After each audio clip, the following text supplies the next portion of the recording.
буквально кече күнү 3 кызматкерди жанагы по дискредитация жумуштан алдым.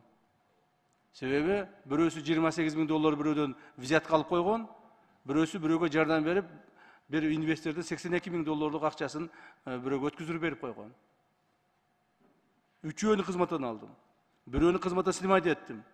Ошолорду башкарып турган менин бир замыма, начальник главного управления, начальник управления үчөөнү выговор бердим. Если в следующий раз еще кто-то будет этим заниматься, все будут снять с работы. Так?